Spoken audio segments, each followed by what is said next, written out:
Bismillahirrahmanirrahim. Assalamualaikum warahmatullahi wabarakatuh. Sebelumnya perkenalkan, nama saya Imam Hambali dari kelas PAIG semester 2 nomor absen 26 dengan nomor NIM 2012-4357 yang akan mempresentasikan metode pembelajaran Muhammad Yunus dan Muhammad Qasim Abu Bakar. Nah, presentasi ini akan mengupas tuntas kontribusi dua tokoh besar dalam pendidikan Islam, yaitu Mahmud Yunus dan Muhammad Qasim Abu Bakar terhadap pengembangan metode pembelajaran. Kami akan menyoroti pendekatan inovatif mereka yang rela untuk konteks pendidikan Islam kontemporer. Dengan fokus pada metode induktif, diversifikasikan metode dan percakapan sebagai inti pembelajaran.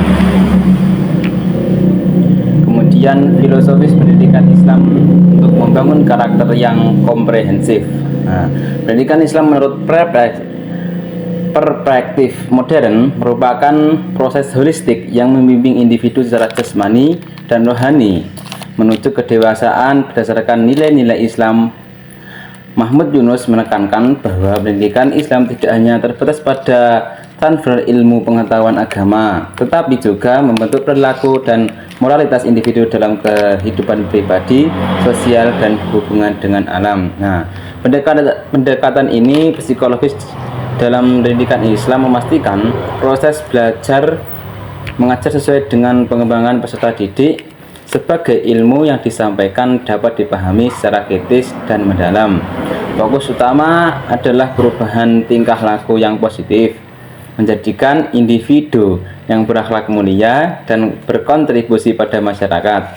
Konsep pendidikan Islam Mahmud Yunus cukup mencakup tujuan, kurikulum, metode, peran guru, dan kelembagaan, menjadikan kerangka kerja yang komprehensif untuk mengembangkan peserta didik Islam yang berkelanjutan.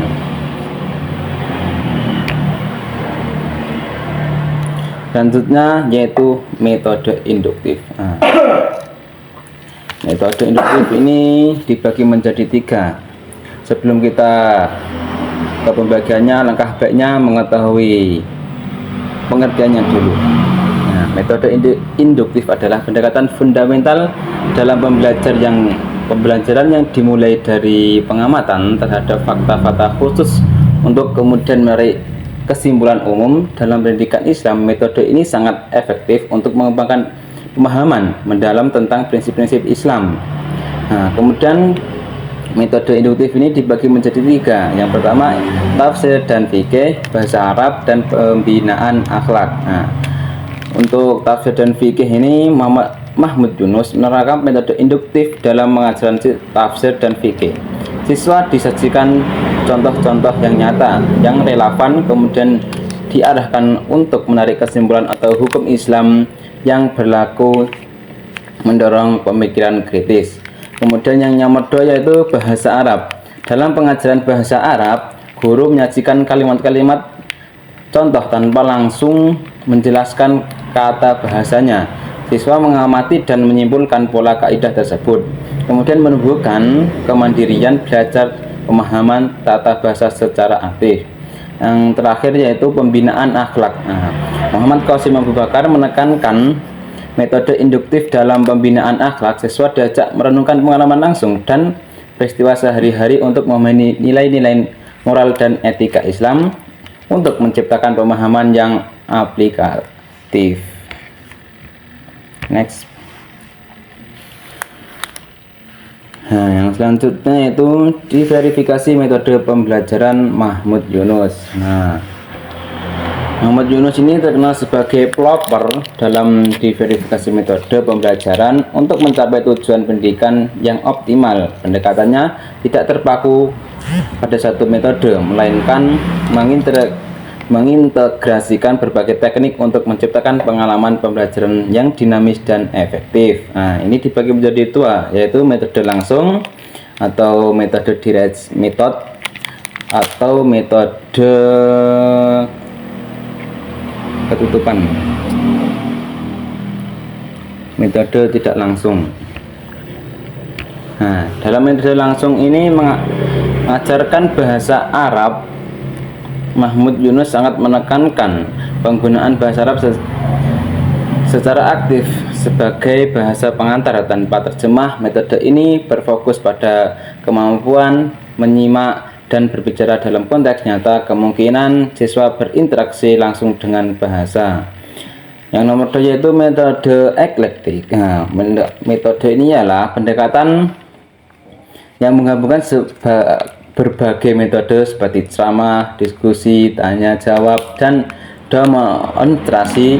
Tujuannya adalah untuk menyesuaikan pengajaran dengan berbagai gaya belajar siswa dan memastikan pemahaman materi yang secara utuh.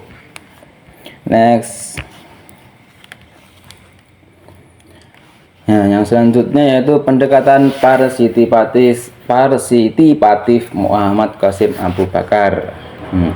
Berbeda dengan fokus Mahmud Yunus pada diverifikasi metode yang luas, Muhammad Qasim Abu Bakar lebih menekankan pada pengembangan kesadaran siswa melalui interaksi aktif dan partisipasi penuh. Nah, pendekatannya berpusat pada siswa berbagai pelaku utama dalam proses belajar.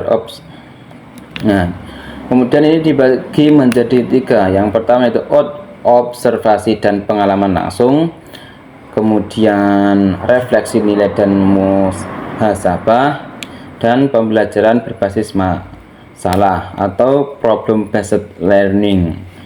Nah, untuk observasi dan pengalaman langsung ini, siswa itu diajak untuk mengamati dan mengalami langsung situasi atau peristiwa tertentu sebagai bahan pembelajaran.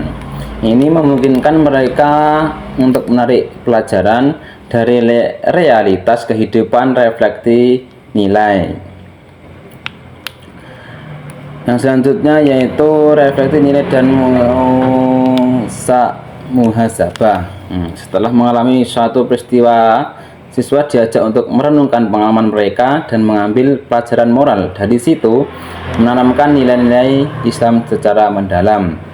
Nah, yang selanjutnya yaitu pembelajaran berbasis masalah, yaitu siswa diberikan masalah nyata untuk dianalisis dan dicari solusinya. Ini untuk mengembangkan kemampuan berpikir kritis, kreatif, dan kolaboratif dalam menghadapi tantangan. Next.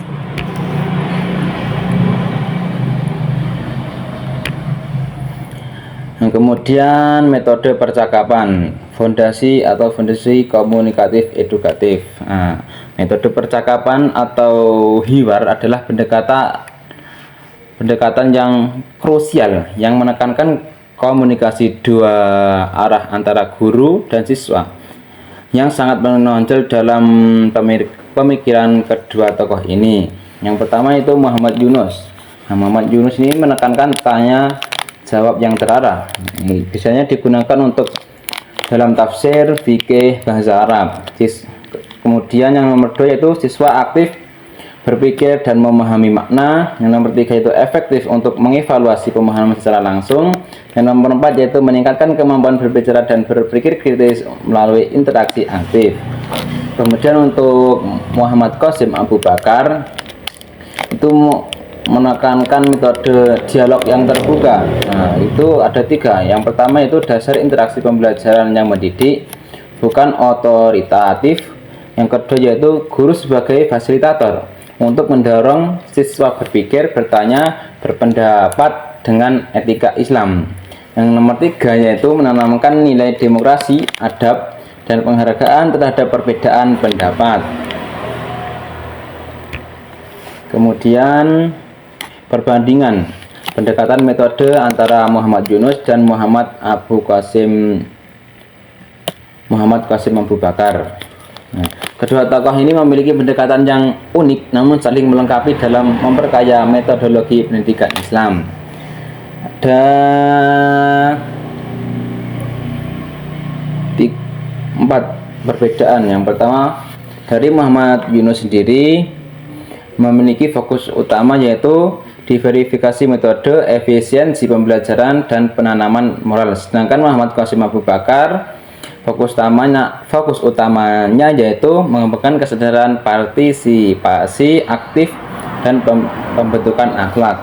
Kemudian untuk metode kunci Muhammad Yunus yaitu induktif, langsung, bahasa Arab atau elektik atau ceramah, diskusi, tanya jawab, demonstrasi, latihan. Dan sedangkan Muhammad Qasim Abu Bakar yaitu induktif, observasi dan pengalaman langsung, refleksi nilai, problem based learning yang sudah dijelaskan tadi. Yang selanjutnya itu peran guru. Muhammad Yunus ini dalam peran guru yaitu perencana metode pelaksana yang efektif, kemudian penanaman moral. Sedangkan Muhammad Qasim Abu Bakar itu sebagai fasilitator mendorong dialog, penanaman nilai demokratif. Kemudian yang terakhir yaitu tujuan dari Muhammad Yunus. Muhammad Yunus sendiri memiliki tujuan penguasaan materi, berpikir kritis dan aplikasi ilmu dalam kehidupan. Sedangkan Muhammad Qasim Abu Bakar pembentukan kepribadian, pemahaman nilai moral dan analisis terhadap masalah.